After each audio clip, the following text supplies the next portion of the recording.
سوائے ابو بکر کے، وہ بغیر ہچکچاہٹ کے فوراً مسلمان ہو گئے۔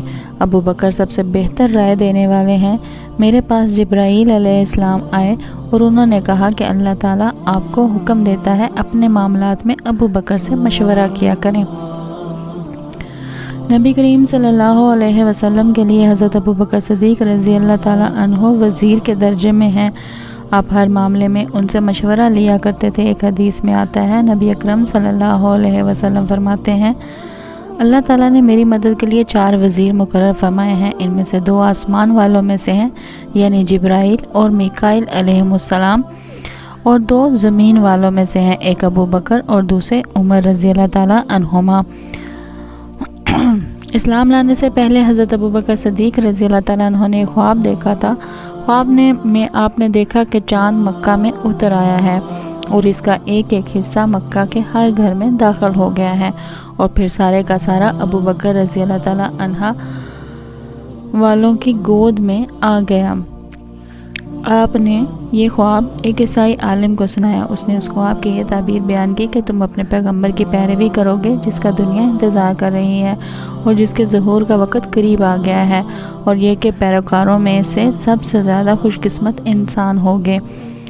ایک روایت کے مطابق عالم نے کہا تھا، اگر تم اپنا خواب بیان کرنے میں سچے ہو تو بہت جلد تمہارے گاؤں میں سے ایک نبی ظاہر ہوں گے، تم اس نبی کی زندگی میں اس کے وزیر بنو گے اور ان کی وفات کے بعد ان کے خلیفہ ہوگے۔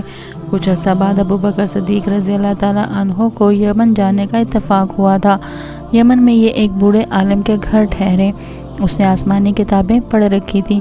ابو بکر صدیق رضی اللہ تعالیٰ عنہ کو دیکھ کر اس نے کہا، میرا خیال ہے تم حرم کے رہنے والے ہو، اور میرا خیال ہے تم قریشی ہو اور تیمی خاندان سے ہو۔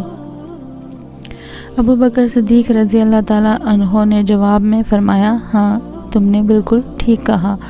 اب اس نے کہا، میں تم سے ایک بات اور کہتا ہوں، تم ذرا اپنا پیٹ پر سے کپڑا ہٹا کر دکھاؤ۔ حضرت ابو بکر صدیق اس کی بات سن کر حیران ہوئے اور بولے، ایسا میں اس وقت تک نہیں کروں گا جب تک کہ تم اس کی وجہ نہیں بتا دو گے۔ اس پر اس نے کہا، میں اپنے مضبوط علم کی بنیاد پر کہتا ہوں کہ حرم کے علاقے میں ایک نبی کا ظہور ہونے والا ہے۔ ان کی مدد کرنے والا ایک نوجوان ہوگا اور ایک پختہ عمر والا ہوگا۔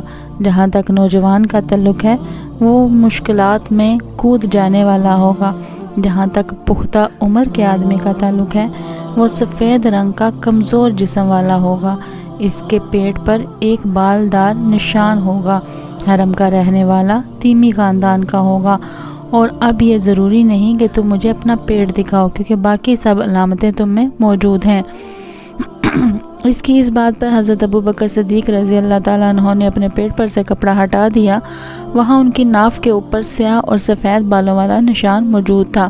تب وہ پکار اٹھا، پروردگار کعبہ کی قسم تم وہی ہو۔ حضرت ابو بکر صدیق رضی اللہ تعالیٰ عنہ کہتے ہیں، جب میں یمن میں اپنی خریداری اور تجارتی کام کر چکا تو رخصت ہونے کے وقت اس کے پاس آیا۔ اس وقت اس نے مجھ سے کہا، میری طرف سے چند شعر سن لو جو میں نے اس نبی کی شان میں کہے ہیں۔ اس پر میں نے کہا، اچھی بات ہے، سناؤ۔ تب اس نے مجھے وہ شعر سنائے۔ اس کے بعد جب میں مکہ معظمہ پہنچا تو نبی صلی اللہ علیہ وآلہ وسلم اپنی نبوت کا اعلان کر چکے تھے۔ فوراً ہی میرے پاس قریش کے بڑے بڑے سردار آئے۔ ان میں زیادہ اہم عقبہ بن ابی معیط، شیبہ، ابو جہل اور ابو البختری تھے۔ ان لوگوں نے مجھ سے کہا، اے ابو بکر، ابو طالب کے یتیم نے دعویٰ کیا ہے کہ وہ نبی ہیں۔ اگر آپ کا انتظار نہ ہوتا تو ہم اس وقت تک صبر نہ کرتے۔ اب جب کہ آپ آ گئے ہیں، ان سے نبٹنا آپ ہی کا کام ہے۔ اور یہ بات انہوں نے اس لیے کہی تھی کہ حضرت ابو بکر صدیق رضی اللہ تعالیٰ عنہ نبی کریم صلی اللہ علیہ وآلہ وسلم کے قریبی دوست تھے۔ ابو بکر صدیق رضی اللہ تعالیٰ عنہ فرماتے ہیں کہ میں نے اچھے انداز میں ان لوگوں کو ٹال دیا اور خود آپ کے گھر پہنچ کر دروازے پر دستک دی۔ آپ باہر تشریف لائے۔ مجھے دیکھ کر آپ صلی اللہ علیہ وآلہ وسلم نے ارشاد فرمایا، اے ابو بکر، میں تمہاری اور تمہارے انسانوں کی طرف اللہ کا رسول بنا کر بھیجا گیا ہوں، اس لیے اللہ تعالیٰ پر ایمان لے آؤ۔ آپ کی بات سن کر میں نے کہا، آپ کے پاس اس بات کا ثبوت ہے؟ آپ نے میری بات سن کر ارشاد فرمایا، اس بوڑھے کے وہ شعر جو اس نے آپ کو سنائے تھے۔ یہ سن کر میں حیران رہ گیا اور بولا، میرے دوست، آپ کو ان کے بارے میں کس نے بتایا؟ آپ صلی اللہ علیہ وآلہ وسلم نے ارشاد فرمایا، اس عظیم فرشتے نے جو مجھ سے پہلے بھی تمام نبیوں کے پاس آتا رہا ہے۔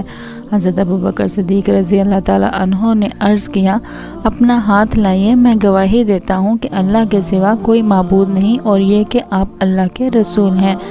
آپ میرے ایمان لانے پر بہت خوش ہوئے، مجھے سینے سے لگایا، پھر کلمہ پڑھ کر میں آپ کے پاس سے واپس آ گیا۔ مسلمان ہونے کے بعد حضرت ابوبکر صدیق رضی اللہ تعالیٰ عنہ نے جو سب سے پہلا کام کیا تھا وہ اسلام کی تبلیغ۔ انہوں نے اپنے جاننے والوں کو اسلام کا پیغام دیا، انہیں اللہ اور اس کے رسول کی طرف بلایا۔ چنانچہ ان کی تبلیغ کے نتیجے میں حضرت عثمان بن عفان رضی اللہ تعالیٰ عنہ مسلمان ہوئے۔ حضرت عثمان رضی اللہ تعالیٰ عنہ کے مسلمان ہونے کی خبر ان کے چچا حکم کو ہوئی تو انہوں نے انہیں پکڑ لیا اور کہا، تو اپنے باپ دادا کا دین چھوڑ کر محمد کا دین قبول کرتا ہے؟ اللہ کی قسم، میں تجھے اس وقت تک نہیں چھوڑوں گا جب تک کہ تو اس دین کو نہیں چھوڑے گا۔ اس کی بات سن کر حضرت عثمان غنی رضی اللہ تعالیٰ عنہ نے فرمایا، اللہ کی قسم، میں اس دین کو کبھی نہیں چھوڑوں گا۔ ان کے چچا نے جب ان کی پختگی اور ثابت قدمی دیکھی تو انہیں دھوئیں میں کھڑا کر کے تکالیف پہنچائی۔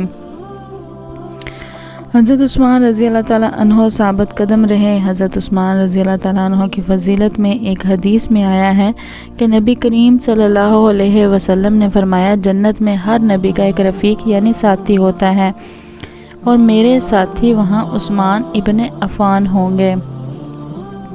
حضرت ابوبکر رضی اللہ تعالیٰ عنہ نے اسلام کی تبلیغ جاری رکھی۔ آپ کی کوششوں سے حضرت عثمان رضی اللہ تعالیٰ عنہ کے بعد حضرت زبیر بن عوام رضی اللہ تعالیٰ عنہ بھی مسلمان ہو گئے۔ اس وقت ان کی عمر 8 سال تھی۔ اسی طرح حضرت عبد الرحمن بن عوف رضی اللہ تعالیٰ عنہ بھی حضرت ابوبکر صدیق رضی اللہ تعالیٰ عنہ کی کوششوں سے مسلمان ہوئے۔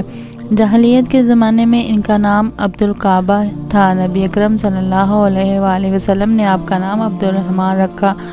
یہ عبد الرحمن بن عوف رضی اللہ تعالیٰ عنہ کہتے ہیں، امیہ بن خلف میرا دوست تھا۔ ایک روز اس نے مجھ سے کہا، تم نے اس نام کو چھوڑ دیا جو تمہارے باپ نے رکھا تھا؟ جواب میں نے کہا، ہاں چھوڑ دیا۔ یہ سن کر وہ بولا، میں رحمان کو نہیں جانتا، اس لیے میں تمہارا نام عبدالعالی رکھتا ہوں۔ چنانچہ مشرک اس روز سے مجھے عبدالعالی کہہ کر پکارنے لگے۔ حضرت عبد الرحمن بن عوف رضی اللہ تعالیٰ عنہ اپنے اسلام لانے کا واقعہ اس طرح بیان کرتے ہیں، میں اکثر یمن جایا کرتا تھا، جب بھی وہاں جاتا اسکلان بن واقف حمیری کے مکان پر ٹھہرا کرتا تھا، اور جب بھی میں اس کے ہاں جاتا وہ مجھ سے پوچھا کرتا تھا، کیا وہ شخص تم لوگوں میں ظاہر ہو گیا ہے جس کی شہرت اور چرچے ہیں؟ کیا تمہارے دین کے معاملے میں کسی نے مخالفت کا اعلان کیا ہے؟